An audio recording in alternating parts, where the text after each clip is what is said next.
परदेशी गुंतवणूक आणायला गेले आणि करार कोणाशी करतायत? तर बेडेकर लोणचे, कुबल लोणचे, ठाकूर लोणचे, बरं का, अमुक अमुक मसालेवाले, उदबत्तीवाले मुंबईतले, त्यांच्याशी करार करताना दिसतात. दावोसला जाऊन करार कोणाशी केला पाहिजे? एलन मास्क केला पाहिजे. कोण आहे तो मस्क? तो अशा ज्या जगातल्या जागतिक कंपन्या आहेत सगळ्या, ज्यांची नावं आम्हाला माहित नाहीत, या मराठी माणसाला, आमच्या सामान्य माणसाला, ती आम्हाला जरा हृदय भरून येईल. अरे बापरे बापरे बापरे, असं करू आम्ही काहीतरी. इतकी मोठी कंपनी भारतामध्ये, त्या ऍपल कंपनीचा प्रोजेक्ट आला, सॅमसंगचा प्रोजेक्ट आला, असे काहीतरी नावं घ्या ना.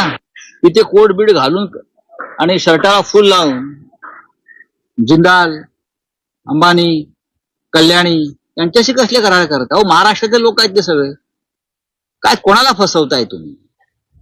हे करार महाराष्ट्रात व्हायचे असतात. आपल्या वर्षा बंगल्यावर होऊ शकतात, नाशिकला होऊ शकतात, संभाजीनगरला होऊ शकतात. त्यासाठी दावोसला जाऊन तुम्ही कशाला काय करताय? काय ते काय करताय ते मी लवकरच सांगेन तिथे जाऊन.